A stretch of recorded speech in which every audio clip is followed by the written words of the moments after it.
Welcome back to Talkin' Texas Forever, a Friday Night Lights podcast. I'm Michelle. And I'm Liz. And tonight we're discussing Season 2, Episode 11, Jumping the Gun. Original air date January 11, 2008, written by Patrick Massett and directed by Daniel Atias. You ready for this summary list? You're going to laugh. Ready. Yeah, okay. Coach Taylor and Tim Riggins are at odds when it comes to Julie.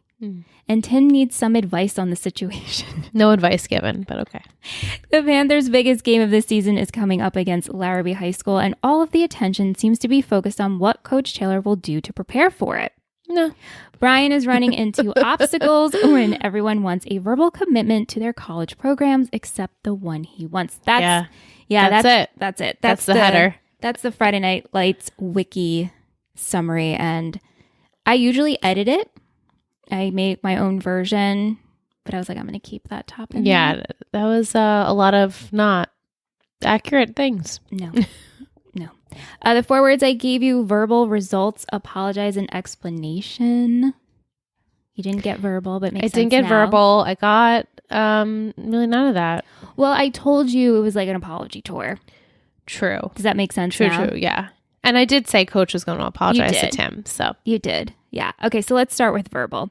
It's all about verbal commitment. Everybody wants Smash's verbal. He talks with Alabama Tech. And of course, he needs Noelle there, AKA his publicist, AKA his partner in crime. She is like his publicist. And he doesn't make decisions without her there. What do you think about that? Which is like, what does a 16-year-old know more than you? I mean, yes, her family is part of the football world. And yes, her brother did go and play in college. But like, what does she actually know about what the colleges want? Yeah, and because when Smash found out who Noelle is and who her brother is, he automatically puts so much stake into what she believes. Yes, and like looking at her like, okay, should I accept, not accept? And even when they bring her with him to the coach's office and she's like, just like it's her, like his parent almost. Yeah, and she answers for him. Yeah, I don't like that. No, I don't like that either. Corinna, she ends up taking Smash's phone, even though he thinks his sister took it, because she's like, enough with the phone calls.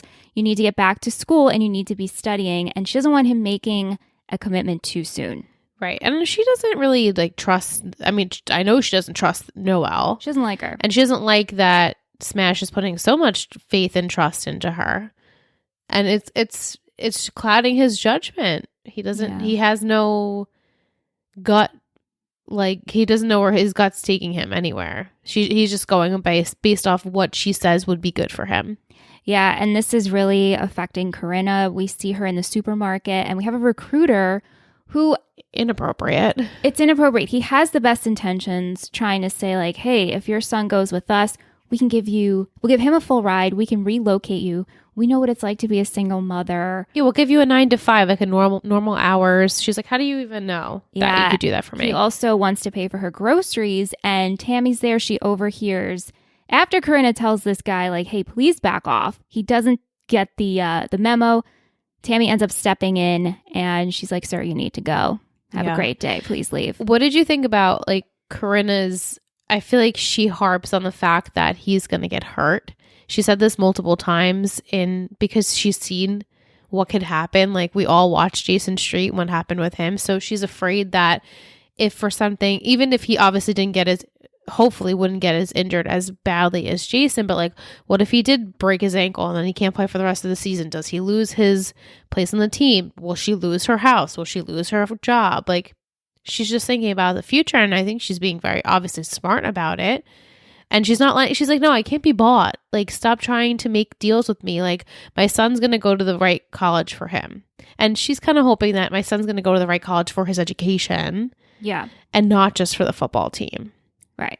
She's also hurt, and it comes out when her and Tammy have a conversation in the parking lot that I'm a single mom. I've raised these kids. Yeah. I'm actually having a hard time letting go. Right. She's like, I didn't think it was going to be this hard for me. And you know, he has this new girlfriend who he's taking her word over mine. Girlfriend, boyfriend? They've kissed? I haven't seen the kiss. Next episode, they are boyfriend, girlfriend. Well, yeah. So by this point, I'm assuming they're official, but it's like a weird. It's weird. It doesn't, like they hugged on the way in. Yeah. So that's why I didn't like automatically think that they were together. But Yeah. In the hallway in school, Matt wants to know if Smash, he barely gets these words out. the marbles in this mouth, in this kid's mouth, is, I said, he is literally the Chuck Bass of the Total Betty. The Total Betty network has some people that don't open up their mouths and speak. Chuck Bass, one of them. Matt Saracen, the other one. Matt, we've said it over and over, just has marbles in his mouth. Chuck Bass, I just couldn't No, understand. he's just not like this. Yeah. Anyway, Matt wants to know, Smash, have you heard from TMU? Right. And we have the scene in the hallway where we have Chip, who plays on the Lions, and he says, I got into TMU. He's like, are we going to be teammates or what? Right. And Smash says, I actually gave my verbal to Alabama, which is interesting on that. Right. Like, I don't really know. Is Alabama supposed to be a better football school than TMU? To me, it seems like TMU is like the number one. I don't know. Like, it's hard to tell. They're not giving like stats that I'm like following. Do you know what I mean? Yeah, of course. But here's where this comes in, because when Coach sits down with Smash and Noel, he gives him the stats of Alabama. Like, sure, you can go there, but we have players who are still sitting on the bench after 3 years. We have players who are not even thought about when it comes to NFL. Right. They're not going to be pro like what you want. Right. And so you can go to a team and go play for a school that actually wants you now, which I love this because it shuts them up. And Noel's like, oh, like, I don't know everything. So thank you. Yeah. We also love this scene because Coach just had like a mouthful of sandwich. I loved it. I love when the actor can commit to like a food scene. And I know, you hear we listen to all these rewatch podcasts and they're like, if you take a bite, you need to have that bite every single scene. So basically, maybe he was like eating and spitting. I hope that's not the case, but it's just nice to see like it just felt very authentic. Like you were just watching a documentary yet again. I don't know how many takes they took. I mean, maybe they did this all in very seamlessly, one or two. Hope, for him, maybe it would hope so, but maybe you're not that lucky. You don't know. Maybe messing up lines here and there, and now. Yeah, I mean, what I've read and what Derek and Stacey said, there's not a lot of rehearsing. Oh, okay. It's pretty much, let's go, let's see what take works, and then move on. I like that. It's more authentic. And it feels that way, right? And it feels that way, yep. Yeah. But during this conversation, he says, have you heard from TMU? And Smash is like, not yet. Maybe they're sour because what you did to him. Yeah, and he's like, that best not be the case. This should have nothing to do with the other. I said, this college, like, come on. That would be really childish if a college did that. And we know that's not the case. No. I can't blame Smash for feeling that way, though, because all these schools... He's scared. Sure, and all these schools are chasing him, and yet the one that he wants, he hasn't heard from. Isn't that always the case, though, right? Yeah, it is. But he also tells Smash, I'm going to give you one last piece of advice and listen to your mom. She knows what's best. I love that. She knows what you should be doing, so just trust her. So I'm glad Smash took that. Yeah. Like that little... Me too. Yeah. The last scene we have at Smash with the diner, he's out with Noel and Matt, and seems like everyone else is there. Yeah. And Smash is approached by a recruiter from TMU. This is after the game, which we will get to. And the recruiter says, you played an amazing game. Just want to offer you a full scholarship to TMU. And Smash, instead of like reacting first, he goes, we have to read the fine print, which I liked. Yeah, he's like, I'm not just going to say okay right off the bat. Right, which he learned from Coach. He learned from Coach. And he learned that from Noel, too. Like, how to sell. Like, you should want me, and I shouldn't have to, like, immediately give myself to you. Yeah. But the recruiter says, all right, no problem. We'll hear from you soon. And then Coach Smash says, I've always wanted to play from TMU. And he goes, is this your verbal? And Smash is playing for the U, baby. Yeah.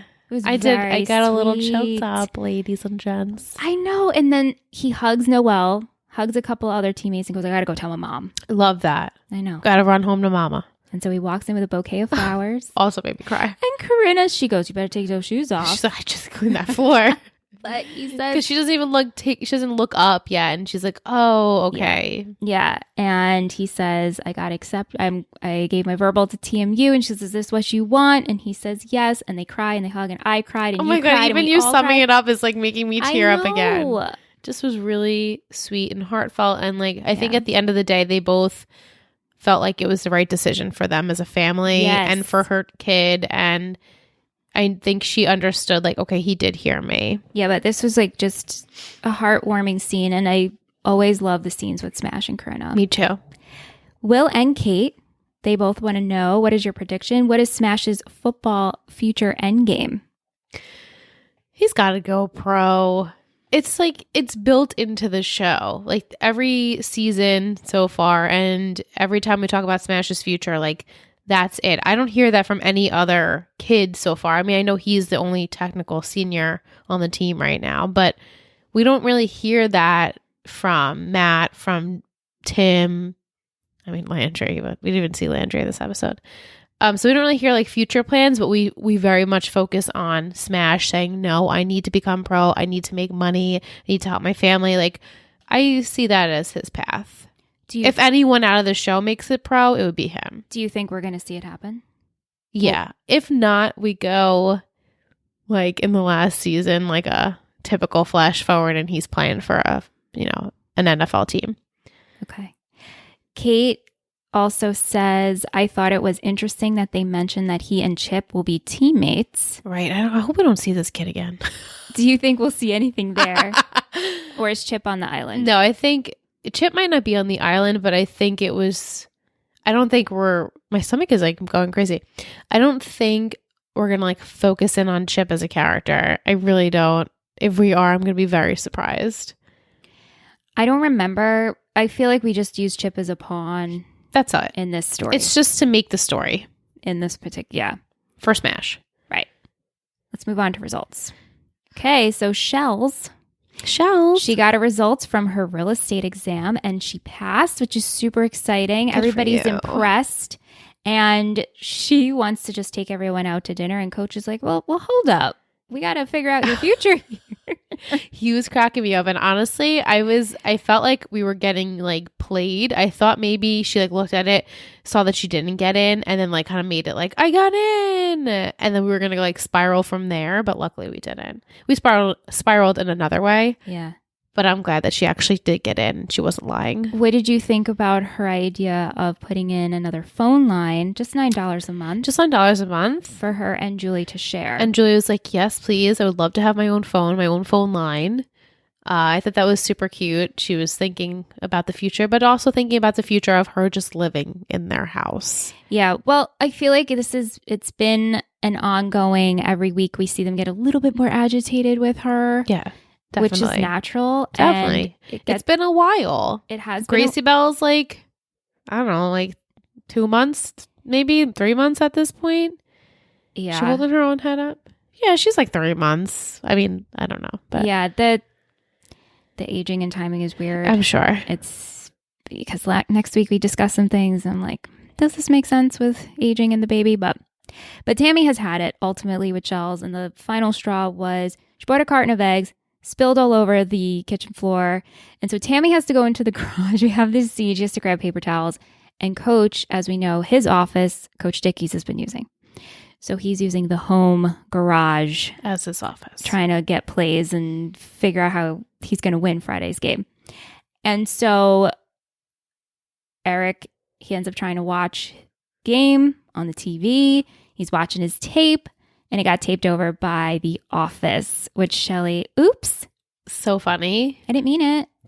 As soon as I heard, I was like, what? They're going to watch The Office? I know. In the show? Yeah, that was funny. Yeah. Inconsiderate. Careless. The eggs thing, at first I was like, okay, she dropped a carton of eggs. You don't need to like kick her out. And then like she like looked at them and went to the other room. That was a little wrong. Right. Not to clean up the eggs that you just dropped all over the floor. Yeah, and she also says, oh, the blow dryer broke. It's the only one in the house. Right. She's just very klutzy, which like I can relate to that. I would definitely like go to my sister's house and I probably would break the hair dryer too. That's just like my like, I'm like a bull in a china shop every time I'm anywhere. Yeah. Just ask anyone. I'll break whatever you have in your house. You haven't broken anything here yet. No, but I like spilled things. I mean, we all spill things. She's just being nice. No, it's true though. But what ends up happening is Eric snaps. He asks her how she taped over the game. She says, I didn't realize. I'm sorry. And he goes, do you have any care? Any plans of moving out? Well, not only that, but do you have any care for personal space? Do you have any care for, your personal surroundings? Yeah, when are you moving out? Like, okay, I'm catching on. Thanks so much. Vic wants to know, has anyone ever taped over something you had? What made you lose your shit if it was erased? What would make you lose your shit if it was erased? I mean, back in the day, yeah. Things got taped over all the time. I can't think of a specific thing that I was like really upset about, but I feel like that's how we captured everything as children and even into our like preteens and teens. Like everything was VHS, and our parents documented, I mean, at least my parents documented so much of my childhood on VHS. So I would be pretty sad if I didn't have that.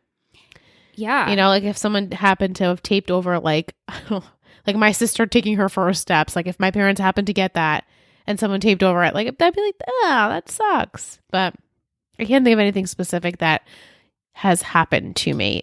Plus, it's been like over 20 years since we've watched a VHS, right? Maybe a little less, but. Krista's mom taped over when we met Frankie Muniz. No. So that's kind of a bummer. No, and you remember that, obviously. We have pictures, but she taped over that, and I'm pretty sure she taped over some of our movies that we made from childhood. That sucks. Yeah. Vic also says, I asked you last week about having your sister live with you, but what about your brother-in-law? My brother-in-law, living with me? Yeah, whatever. We make it work. I have 2. I could live with one. The other one. We have 3. Oh, shit. I do have 3. Oh, wait. Yeah, you have 3. One of them you can't live with. Absolutely not. And I won't name names. No, we will be nice here. I only have one brother-in-law, so you guys will know. Yeah. Well, I shared a house with one when I lived in the apartment, but That's that was true. just house, and that was okay. We would definitely need. It would be a short-term thing. It would be very short-term. Yeah. Yeah. Ooh. Great. I totally forgot about the other one. Whoops. Tammy and Eric, they have the discussion over Shelly, and obviously she's upset. She's like, hey, I wish I was the one to have kicked her out. Right. Like she would have let her down graciously. Yeah. You know? What did you think about how he retold the events? Well, he said, I made a suggestion. She finished the rest. I'm like, well, No. you really like went in on her. Went in on her. Like, no personal space. Like you weren't like, so let's have a conversation about like where you're going to live. You were mean. Yeah, I don't blame him because he cracked. He snapped. cracked. But I wish and I'm sure Tammy knows. Absolutely. She knows her husband. She does. But like him saying, like, I asked her when she was moving out. You didn't really. No, you didn't. You just said, like, get out. You snapped. Yeah. You kind of snapped. Mm-hmm. But they end up having a conversation before the game, and he apologizes, and he says, I'm going to give her a call and invite her back. And also, Tammy's concerned what they're going to do with Gracie Bell, and he says, it's not a problem. It's not a burden. This is our gift. Which is great. I love that he said that. Yeah, me too. He's definitely not going to call her to come back, though. He'll call her to apologize, but he wasn't going to, like... beg her back. Yeah, and he was like, it's been great. It's going to be good to get our life back. And Tammy's like, yeah, I definitely agree. Yeah. And she also says, which I absolutely feel this about my sister, nothing hurts more than upsetting. If my sister's upset, as irritating as she is. Right, like, I don't want to be the cause of her sadness. Yeah. So Tammy and Shelly meet. Tammy brings some classifieds of local apartments and condos that are for rent. And Shelly's like, I'm actually going to Dallas. I can't make it here in Dillon. How far is Dallas from here, do we know? From Dillon? Because, like, Austin, TMU was in Austin, right? Mm-hmm. And that was, like, I mean, he was on a plane. Yeah. So. I thought it was like,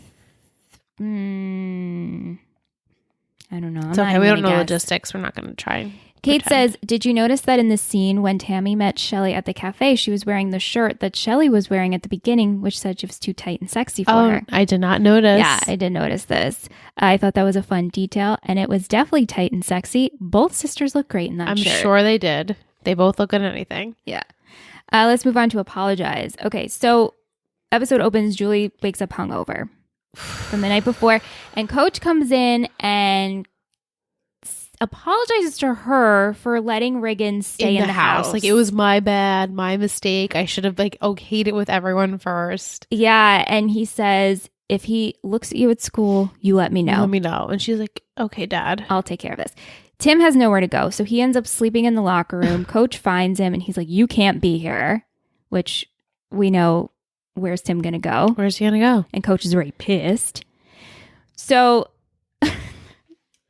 Tim goes home to find the house is a mess and in shambles. Disaster. There's an eviction notice. We can't find Billy. Yeah, where the hell was Billy? Yeah, nobody knows. knows. Where was Billy?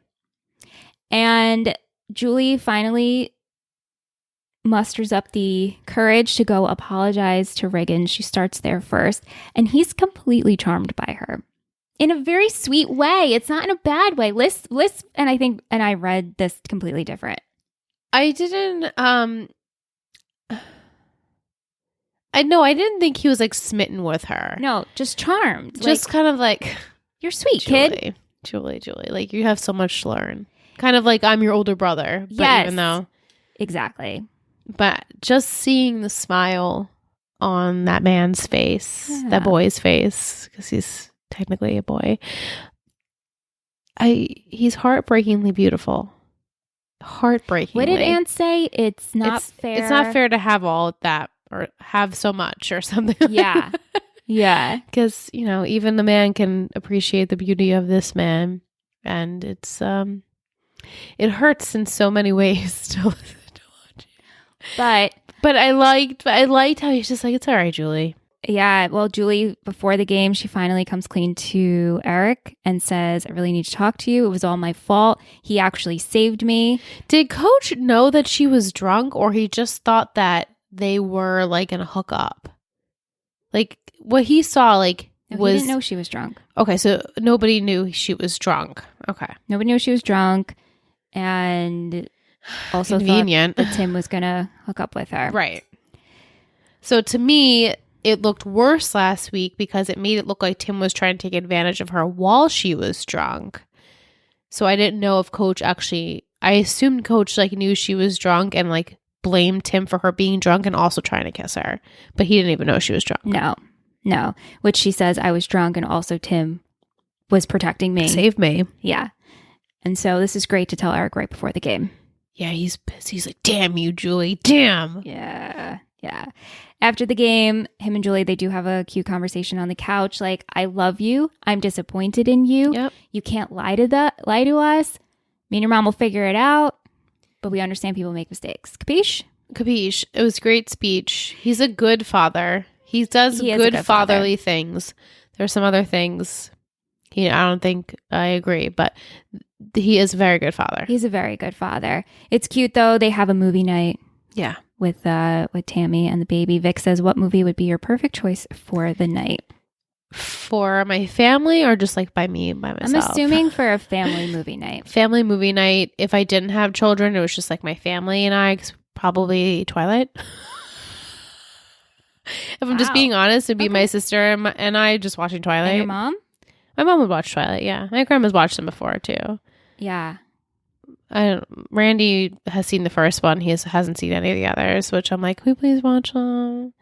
My brother-in-law, I think, has seen all of them. But, yeah, like, I'm just being real with you guys. Like, it was my sister and I was just thinking about this the other day. I was like, I miss, like, I think it was after this, like, conversation we had last week about, like, your sister's, like, if you were living with your sister. And I'm like, if my sister and I were living together, we would literally just watch TV together or watch movies together, like, all the time. Just like all day, because that's what we always did growing up. We always watched movies and TV, and we would rewatch Twilight. We would rewatch, what are some other ones? Like Just Friends, obviously, like Mean Girls. We just always rewatch like the same movies. So we probably watch Twilight, guys. Yeah, we would probably watch The Birdcage. Did you ever see The Birdcage with Nathan No. Lane? Oh my God, so funny. Because we talk about that movie all the time as a family unit. Yes. Father of the Bride. Yes. My Big Fat Greek Wedding. That's a big one in my family too. That's a really good one. Yeah. But The Birdcage comes to mind because we actually want to watch it as a family. That's like next movie night. Cute. You never saw that? No. It's hysterical. We were actually planning on doing that outside movie night. Oh. And then we couldn't get the Wi-Fi to work. My hair is sticking to my neck. You're hot? It's so fucking hot. I'm like, okay right now. Podcasting in July really fucking sucks. Just being real with you guys. Well, with like everything. I mean, if you guys watched our Gossip Girl live, we were like, really. Shannon was like, I went home and I like took a shower. I was so sweaty. Yeah. I feel okay right now. It's the headphones too. That's true. Yeah. Okay. So let's move on to Tim. Like we said, he's home and the house is a mess and eviction notice. We don't know where Billy is. He ends up talking to Jackie. He says the snide remark, which I don't know if you caught, like, hey, do you want my dad's number to finish the trifecta? Oh, yeah. I caught it. And she's like, that's just mean. She's like, you're mean. I didn't mean to like get in the middle of this. Like, I'm not mad at Jackie. No. Like, the girl, she wanted to like get what she wanted. She was attracted to the Riggins. I can't blame her. And I can't blame her. Like, I'm attracted to both Riggins too, you know, like they both have something, and obviously one is more appropriately aged than the other. And she thought he had something going for him, and she thought it was going to work out. She thought Bo was going to have another dad figure, and he's a deadbeat. Yeah. So she's like, I tried. Right. She says, Billy lost his job. I need to get out. I can't afford 2 mortgages. And she also says, I really hope you two make up because you do need each other. You guys obviously are going through something. And she said, like, I'm sorry for contributing to that. Yeah. And I'm like, girl, it was way before you. Right. I mean, it sucks that you had to happen in between them, but their issues stem from deep-rooted stuff. Yeah. So Billy finally comes home and they don't know how they're going to come up with $2,000. So they end up going to Guy's place because... I hate this. Well, as we know, Tim left abruptly and left all his stuff there. So he goes back to get his stuff, and as he's coming down the stairs, he knocks the gun off the ledge. Now, Guy isn't even home, but his door was unlocked. But Riggins is like, if I don't put this back exactly where it was, like, he'll know I was here. Right. Which, like, to be fair, he can come get his stuff, but I guess Guy would question everything, like, and are you going to tell everyone, like, my secret? Of course, because Guy is unhinged. And so as he goes to pick up the gun, he notices underneath the chair or the couch there's a wad of cash. Like, enough to pay the mortgage cash. Yeah, I hated this. I hated this because I know what it's going to do to these kids. Well, Billy's not a kid. No, he's a grown-ass adult. And neither is Guy. So no, he's not. It's really just him. And he holds it, and Billy is so apprehensive. He's like, please put it back. Don't, and Tim's like, but we could pay the mortgage and then some. Yeah. And Billy's like, all right, just get the hell out of here. So they take the cash and they put it in the bag. Vic wants to know, how would you raise money for mortgage? Would you fundraise or crowdfund? I guess so. Yeah, I would make a GoFundMe. At that point, I would hate it. But what do? They have no parental figure. They all can't move into the Riggins. What are they going to go to, like a shelter?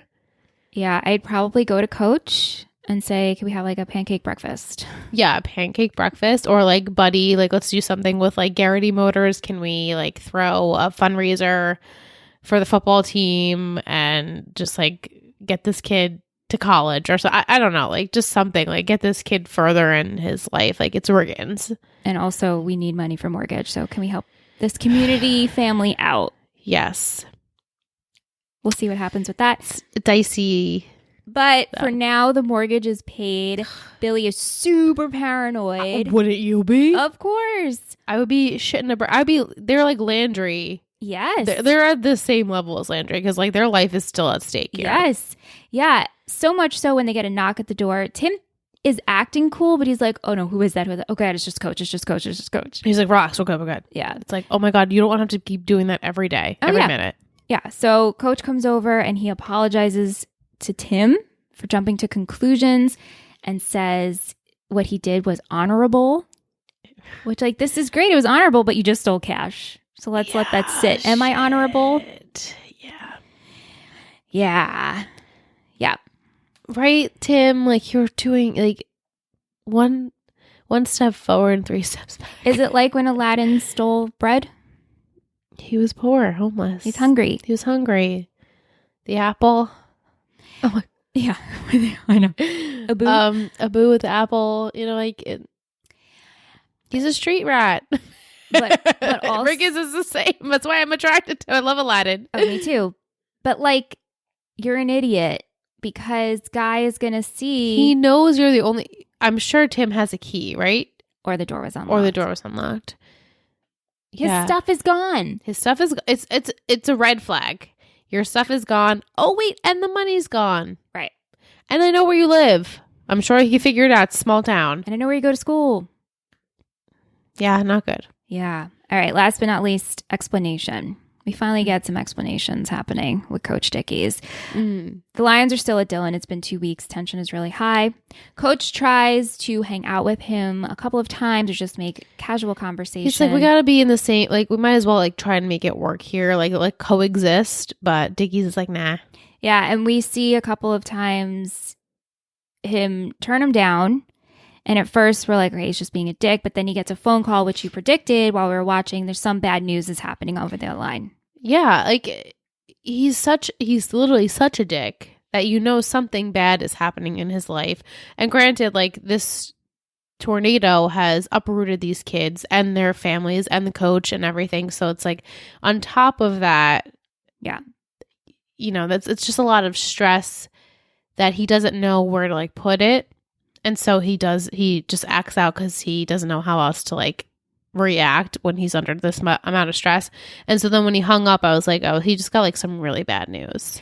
Yeah. And so we get to the game and it's neck and neck as we figured, right? Because these are rival teams anyway. Right. They're both good. And so we get down to a final play. Tim is running and in Lion territory and Coach Dickey's tackles him. Tackles Riggins. So this is he just like jumps out from the sideline and like knocks him down. He's like, that's how you do it. And everyone's silent. Right. They're like, this dude is unhinged. And also because none of his other players followed. They were like, And so coach tackled him. So it was coach interference. Game is over. So coach goes in. Obviously, to try to get the explanation from Dickey's. What the hell is wrong with you? And we find out that his wife has 3 months to live and there's no game plan. Right. He's like, I don't know what to do from here. I wasn't prepared for this. It's awful. It humanizes him. Like, he's not just like a villain. Like, he has a reason to be bitter, but you don't need to take that out on other people. Yeah. And it's like the second time he's attacked Riggins too. Right. He has it out for this kid. Yeah. It's not a good look. No.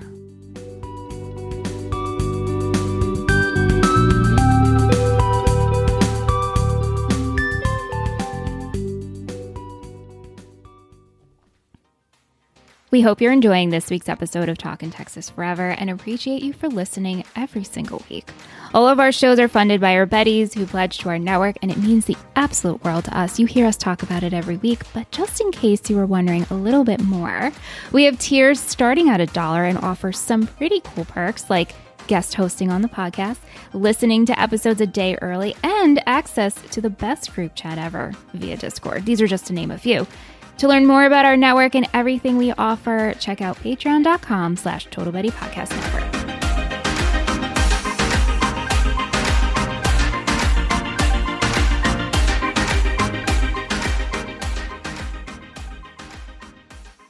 Will has some trivia for us. Oh. Says the guy who plays the TMU coach was at the time not an actor, but in fact the University of Texas head basketball coach Rick Barnes. Cool. He is now the University of Tennessee's head coach. I know that name, actually. I didn't know him by face, but I know that name. Wow. How? Don't know. Oh, okay. Music in this episode, Wilco, Big and Rich, Drive By Truckers, The Office theme song, yes. Steve Earle, Thurston Moore, and 5 Alarm Music. How many t-shirts did you have? I think I had 3. I had 5. Kate had 7. Oh, between 3 and 7. Did I have 3? Yeah, I put 3. Yeah. They weren't apparent. You had to like real look for them. They weren't. What was your favorite quote? Yeah, the woman who gave you birth, what would she say? I have your hair is perfect. Stop listening to her. Yeah, I like that one too. Who is your MVP? My MVP is... I thought I picked someone else. No, Corinna. Corinna is Corinna. Not Karenina. Corinna. Corinna. We had votes for Corinna. I chose Coach. I almost chose Coach. I really did. But then I deleted it. I have to say, I know we have some choice words when it comes to Coach. Yeah. But this episode and next week, he's really no, good. This episode highlighted him very really well. Good. Yeah. There was a lot of Coach's corner. What about your shittiest? Dicky. But I know, right? Vic chose the recruiter that was hassling Corinna, but... Oh, a little shrill. Yeah. The trilling happening. Will chose Billy. Yeah. Oh. Wonder if this is being picked up. He always says Niles. That was just like so random though. He never really does. It's usually solely. Not when you're here. Yeah. He does this all the time.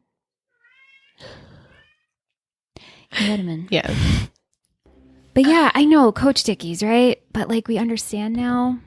It's hard to pick him as the shittiest. Right. And like he was the only reason why I chose him is because like you never know what anyone else is going through and you need to walk in life still being nice and gracious to other people even though your world's collapsing in front of you. And attacking a kid. And attacking like you don't need to. It doesn't make you look any better. No, it doesn't. Okay, let's go over to Coach's corner. What was your favorite moment? It's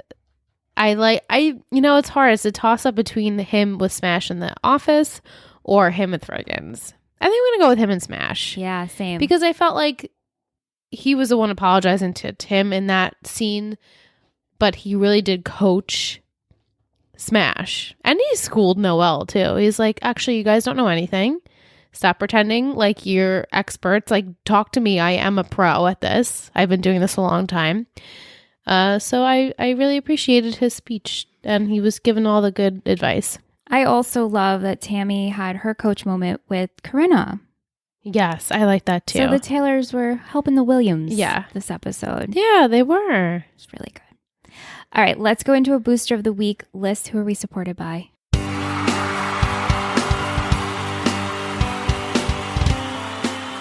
Booster of the week. You're a total booster. This week, speaking of cats, I have chosen a cat lover, Bethany, a new pledge to the network. I called her our feline friend. Oh my God, that's so cute. Bethany. I was trying to like do a play on like Bethany, and I was like, well, Bethany is like Betty, and I'm like, but she loves cats, and we're a very cat a pro cat network here, clearly. So I just wanted to welcome Bethany to the network. You already have been a presence. It's so great getting to know you on the Discord chat, and we hope to get to know more about you and what brought you here. And I'm excited to hear your Friday Night Lights and journey and Gossip Girl journey. I know you said you didn't watch Gossip Girl, and now you did watch with our podcast. Like, that's super cool. But thank you. Yeah, you've been great so far. Thank you, Bethany. So happy to have you. Yeah. Another cat friend. I'll take it. Exactly. All right. Which emoji should we choose to pair with this episode? I'm like, football. I was going to say like real estate for Shelly, but not really. Maybe. I know. I'm like drawing such blanks. Like an eviction or money. Why don't we do the wad of cash? The wad of cash with the wings. Yeah. So what you can do that's funny is stick that in an Apple Podcast review if you haven't already. Thank you so much for those who have rated us 5 stars and left us Apple Podcast review. So sweet. And who have dropped the emoji in the review. We know you're listening. Otherwise, you can take that emoji, stick it in a DM on Instagram, send it in an email, a Discord, Patreon. We just want to know you're listening, and this is a fun way to do so. And it's free. And it's free. It's free 99. That's right. Yeah. The money with the wings. Yeah, that's a good one. I love it. All right, Liz, are you ready for next week's episode? I am excited. Ooh, so am I. If you're excited, I'm excited. Yes. Okay. This is episode 12. It is. Holy moly. I said a who. Oh, Spice Girls? Do you think you are? They're not in it, but like I can't read that sentence and not sing Spice Girls. I mean, is it based off of that song? I don't know. I don't think so. No, because it's based off of movies, right? No, I think it's No, actually not. things they say in the show. Like, I didn't want to jump the gun. Who do you think you are? Light bulb. That's why none of these freaking titles make any sense. It's because it's just a quote from the episode. Okay. I think awesome. so. I think so. That's okay. Okay. 4 words for you to help you predict. Bond, radio, friend, and love. Okay, well, I'm going to cheat a little bit. I did see Lila with the headphones, so I'm assuming Lila goes on the radio. A Jesus station, perhaps? Ding, ding, ding. Good job, girlfriend. That was solely based off of the picture I saw for next week. Bond. Who's bonding? Maybe Riggins and Riggins. Riggins and Riggins are bonding. The brothers are bonding again, making their way back to feeling semi-normal with each other. Who else could be bonding? Maybe Tim and Julie will bond some more after, now that it's all out in the open, they can kind of like be normal to each other in public. Friend. Friend. That is so vague. Yeah. Who has a friend? You got a friend. I'm going to say this. We get 2 people you're going to recognize next week. Yes. So one of them is blonde. Leans that way. The other one's semi-blonde as well. No. Okay. The other one Okay, is cool. not blonde. One leans that way blonde. Okay. I think I know who it is. I don't know what their name is on the show, so I won't predict that. So whose friend is that, though? Whose friend is that? Noelle's friend? I'm not going to answer Okay. you. Well, I'm just like, maybe not Noelle's friend. Maybe it's a friend. Maybe this person goes to TMU and they are like kind of Smash's mentor. No, that wouldn't. You would use mentor. Instead of this, what do you want to happen? What do I want to happen? I mean, we're very close to the end. Right. So what would you like to happen with Julie, with Matt, with Tim, with the Taylors? Like, we got like 4 episodes. what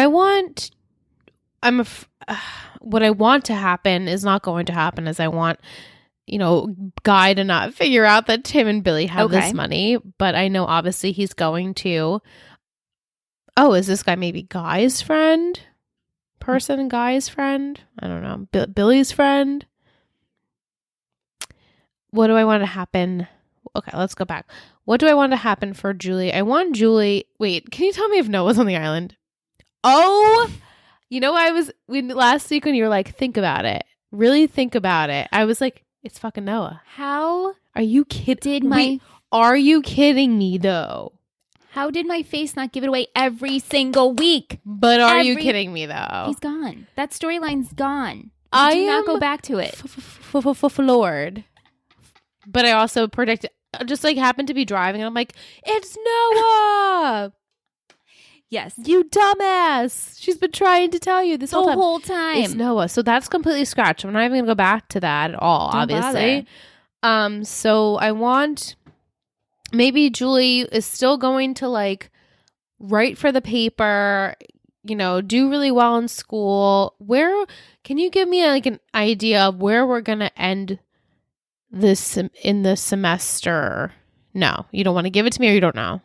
I'm not sure. Okay. It's funny because I was listening to Clear Eyes Full Hearts today, and they were saying how season 2, they don't even know, like writers don't even really know where they wanted it to end. So take that into account. Like season 2 is weird. Right. Because also it was the writer's strike. And season 3 kind of becomes a reset.